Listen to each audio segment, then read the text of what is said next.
Hello दोस्तों, आप देख रहे हैं डीडीए महाविद्यालय चैनल। दोस्तों, आज हम इस वीडियो में राजस्व निरीक्षक परीक्षा लखनऊ उत्तर प्रदेश विषय नियम एवं कर्तव्य से संबंधित महत्वपूर्ण टिप्पणी पर चर्चा करेंगे। तो चलिए दोस्तों, हम देख लेते हैं अपना पहला टिप्पणी।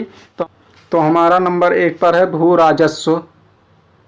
सारी भूमि सरकार या राजा की मानी जाती है। उसे जोतने के बदले कृषक उपज का कुछ अंश सरकार को देता है, वह भू राजस्व कहलाता है। भू राजस्व वह धन है जो सीधा कृषक से राजकीय कोषागार में जमा किया जाता है।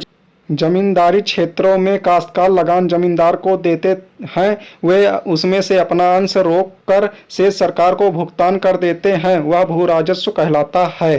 भू राजस्व पाने के बदले सरकार कृषक व जनता को सुरक्षा व न्याय प्रदान करती है। सुरक्षा में रोग से सुरक्षा, निःशुल्क चिकित्सा द्वारा तथा शत्रु से सुरक्षा पुलिस सहायता दिलाकर करती है। तो हमारा नेक्स्ट टॉपिक है अगला, तो आस्थान। तो आइए इसके बारे में हम पढ़ लेते हैं। तो इसके अंतर्गत लिखा आस्थान का तात्पर्य ऐसे क्षेत्र से है और सदैव से माना जाएगा जो उत्तर प्रदेश भू राजस्व अधिनियम की धारा 32 के खंड का, खा, गा तथा घा में उल्लेखित किसी रजिस्टर और जहां तक उसका संबंध दवामी काश्तकार से है, खंड अंगा में वर्णित किसी रजिस्ट्रार के संबंध में उल्लेखित प्रतिबंध अधीन रहते हुए उक्त अधिनियम की धारा 33 के अधीन रखे गए हों, किसी रजिस्टर के जो किसी भी प्रचलित अधिकार अभिलेख के तैयार करने व साधारण से संबंधित किसी अन्य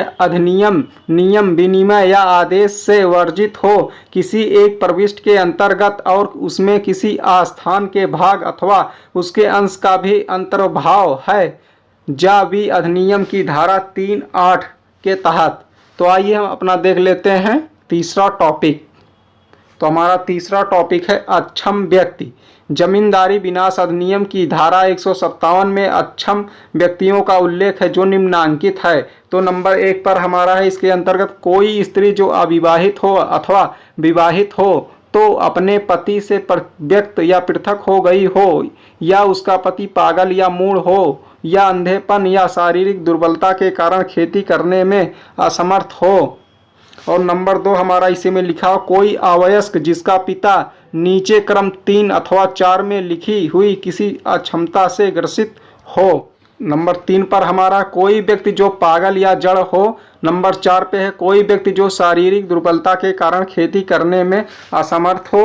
और नंबर 5 पर है किसी मान्यता प्राप्त शैक्षिक संस्था में शिक्षा या रहा हो और उसको आयु 25 वर्ष हो, अधिक न हो, और जिसका पिता ऊपर क्रमांक 3 अथवा 4 में लिखी अक्षमता से ग्रसित हो या मर गया हो।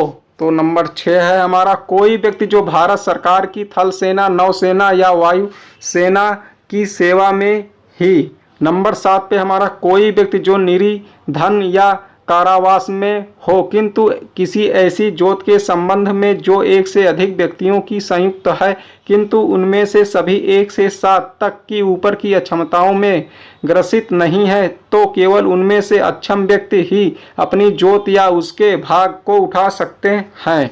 और नंबर 4 पे हमारा है, चौथी टिप्पणी है जोत, जिसे होल्डिंग कहते हैं।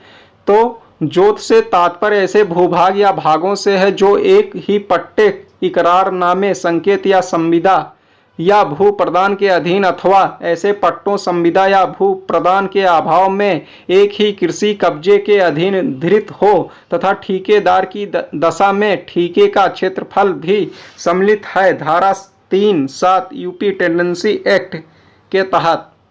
तो हमारा नेक्स्ट टॉपिक है गांव पंचायत। तो इसके अंतर्गत लिखा हुआ है, पंचायत राज अधिनियम के अधीन स्थापित गांव सभा का प्रतिनिधित्व करने हेतु गांव पंचायत उसको कार्यकारिणी समिति होगी, जिसके एक निर्वाचित प्रधान तथा 9 से 15 तक जनसंख्या के अनुसार सदस्य होंगे। उसकी एक सामान्य मुद्रा मोहर होगी तथा इसको गांव का प्रबंध करने, कर्तव्यों का पालन तथा अधिकारों का प्रयोग करने का अधिकार होगा। यह निगमित संस्था होगी तथा लगातार उत्तराधिकारी चलता रहेगा। एक सभा समाप्त होते ही दूसरी का निर्वाचन होता रहेगा। तो हमारा 6ठे नंबर पर चकबंदी लेखपाल। चकबंदी लेखपाल का तात्पर्य ऐसे व्यक्ति से है जिसे राज्य सरकार चकबंदी अधिनियम के अथवा तदनुगत बने नियमों के अधीन चकबंदी लेखपाल के अधिकारों का प्रयोग तथा कर्तव्यों का पालन करने के लिए इस स्थिति एज सच जैसे कि में नियुक्त करे तथा चकबंदी क्रियाओं के अधीन क्षेत्रों में उत्तर प्रदेश भू राजस्व अधिनियम 1901 के अधीन नियुक्त लेखपाल भी इसके अंतर्गत हैं। तो हमारा अगला टॉपिक है नंबर 7 पे कटक। कटक चकबंदी एक्ट के अधीन कटक का तात्पर्य ऐसे गांव या उसके भाग से है और यदि चकबंदी संचालक सरकारी गजट में प्रकाशन करके यह विज्ञप्त करे तो ऐसे 2 या अधिक गांव या उनके भागों से है जिनके लिए चकबंदी की एक ही योजना बनाई जाती है धारा 3(11) के तहत। तो हमारा नेक्स्ट टॉपिक है अगला 8 पर सिद्धांतों का विवरण। सहायक चकबंदी अधिकारी चकबंदी समिति के परामर्श से चकबंदी क्रियाओं के अंतर्गत प्रत्येक कटक में चकबंदी क्रियाओं के किए जाने ने संबंधी सिद्धांतों का विवरण पत्र कहलाता है। धारा 8 का तथा नियम 24 का इस विवरण पत्र में निम्नलिखित बातों का उल्लेख किया जाएगा। तो आइए हम इसे पढ़ लेते हैं। तो इसमें नंबर करके लिखा हो तो हमारा पहले नंबर पर है कटक के हरिजन भूमिहीनों तथा अन्य व्यक्तियों हेतु आबादी के प्रसार तथा अन्य सार्वजनिक परियोजनाओं के लिए क्षेत्रों के ब्यौरे। नंबर 2 पे है हमारा वह आधार जिस पर खातेदारों से आबादी के प्रसार व अन्य सार्वजनिक परियोजनाओं के लिए भूमि की कटौती की जाएगी 4 से 6% तक। और इसी में तीसरा नंबर है हमारा जमींदारी विनाश और भूमि व्यवस्था अधिनियम 1950 की धारा 117 या 117 का के अधीन गांव सभा या स्थानीय प्राधिकारी में निहित भूमि में सार्वजनिक परियोजनाओं के निर्दिष्ट की जाने वाली भूमि के विवरण। और हमारा नंबर 4 पर है प्रत्येक कटक के लिए मानक गाटा। तो हमारा अगला टॉपिक है नंबर 9 महाल। महाल से तात्पर्य निम्न है। तो इसके अंतर्गत लिखा हुआ है का किसी पृथक व्यवस्था के अधीन भू राजस्व देने के लिए धारण किया गया कोई स्थानीय क्षेत्र किंतु प्रतिबंध या है कि इसके अंतर्गत लिखा हुआ है नंबर 1 करके यदि ऐसे क्षेत्र में कोई एक गांव या गांव का भाग सम्मिलित है तो ऐसे गांव या गांव के भाग के लिए पृथक अधिकार अभिलेख तैयार किए गए हों।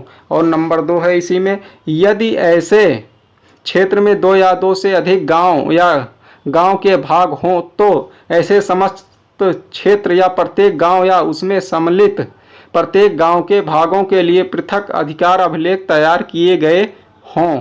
और इसी में खा वाले पर लिखा हुआ कोई राजस्व मुक्त क्षेत्र जिसके लिए पृथक अधिकारी अभिलेख तैयार किए गए हों।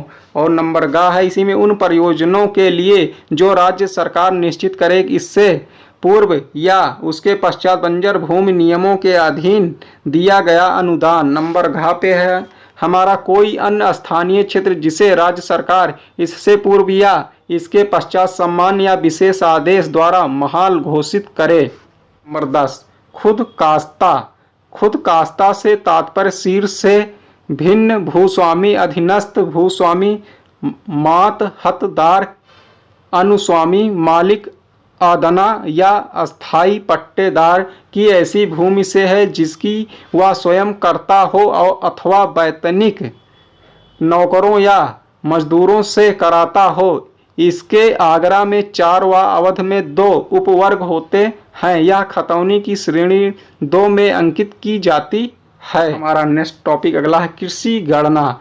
उत्तर प्रदेश में प्रथम कृषि गणना का कार्य वर्ष 1970 से 71 में किया गया था। यद्यपि यह भारतीय स्तर पर की जाने वाली तृतीय कृषि गणना थी किंतु उत्तर प्रदेश सरकार ने इसे तृतीय गणना में प्रथम बार ही भाग लिया था। यह खाद्य एवं कृषि संगठन द्वारा आयोजित की गई थी। यह गणना पंचवार्षिक गणना है और पशु गणना के समान यह प्रत्येक 5 वर्ष के अंतराल पर उससे 1 वर्ष पूर्व की जाती है। प्रत्येक प्रकार की गणनाओं के आंकड़े गोपनीय रहते हैं। उन्हें किसी प्रमाण या न्यायालय में प्रस्तुत नहीं किया जा सकता। केवल उस दशा को छोड़कर कि जब किसी कार्यकर्ता पर कार्य न करने का आरोप हो तो तैयार रजिस्टरों को वास्तव में कार्य करना प्रमाणित करने हेतु पेश किया जा सकता है, अर्थात कृषि गणना के मामले में ही, अन्य कार्य में नहीं किया जा सकता है। और इसके अंतर्गत लिखा हुआ है, उत्तर प्रदेश की अर्थव्यवस्था का मूल आधार कृषि है